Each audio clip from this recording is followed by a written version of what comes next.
leftover ingredients, pwedeng gawing caldereta. Pero fish fillet, tara, lutuin natin. First step, cut the fish fillet according to your preferred size. By the way, this is cream dory. Pili tayo ng medyo mas mura lang, pero kung may budget naman, pwede rin lapu-lapu or any fish that you like.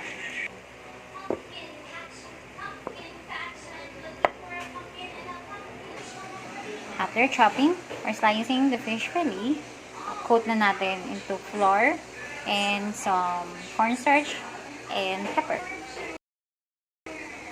I also have here a butter mixture, so I'll be doing 2 days.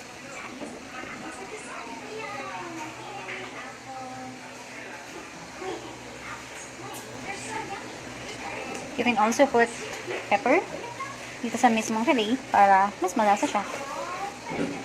Some here. So, tingnan ko lang kami yung mas.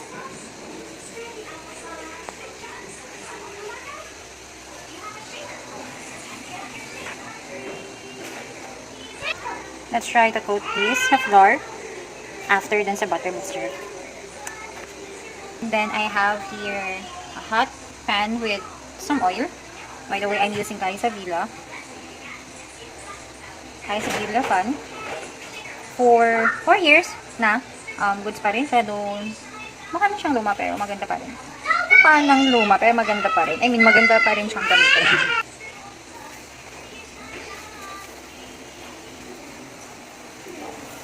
So, ayan. Medyo pag-brown na yung iba. So, hindi complete lang to para hanggang sa loob ng fish luto.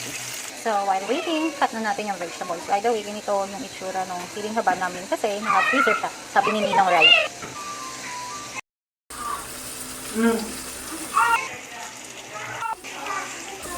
Your turn. Dirty.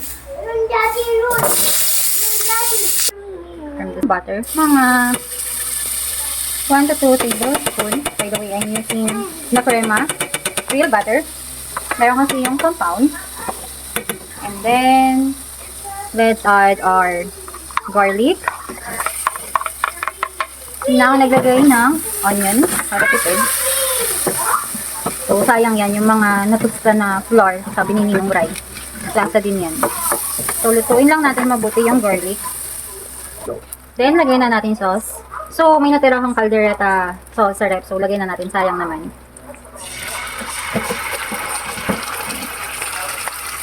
And then, dagdagan pa natin ng isang tomato sauce. Cut lang natin para mas mabilis.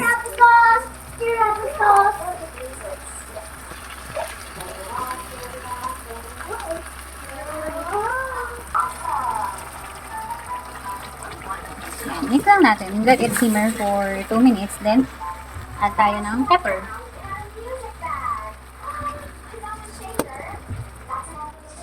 Now, add tayo ng half ng nor cubes. Nor baka naman. I think beef to. Okay, then let's add half a cup of water.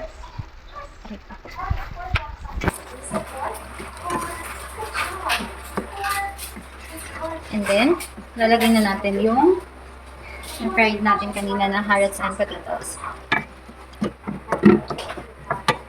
Bring it to a simmer para lumambot lang yung veggies natin. Then, lalagay na natin yung gata.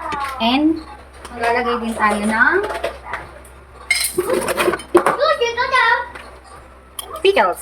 Yes po, maglalagay tayo ng pickles. Hindi ako nag-add ng Rino kasi para magamit ko pa siya sa next recipe. But, this is my another version. Madami akong version ng caldereta. Ayan, so, mix lang natin. Okay, balikan natin ito mamaya. Let's add half tablespoon of brown sugar.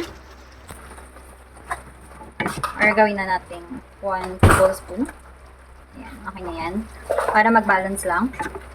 Lagay na rin natin yung gata. Then, let it simmer. Para lumabas yung tunay na lasa ng gata.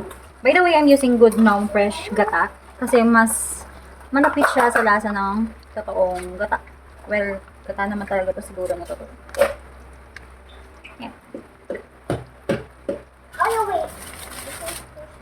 Then, let's mix.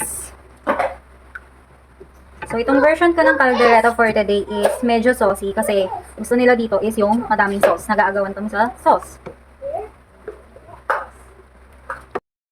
So, okay na yung mga carrots and potatoes natin. Then, lastly, lagay na natin yung cheese and yung siling na pa since wala palang bell pepper sa rep. So, any type of cheese you can add kung anong magpapasaya sa'yo, lagay. Sabi ni Chef Harvey. So, yan. Wait lang natin ng another minute. Then, plating na tayo.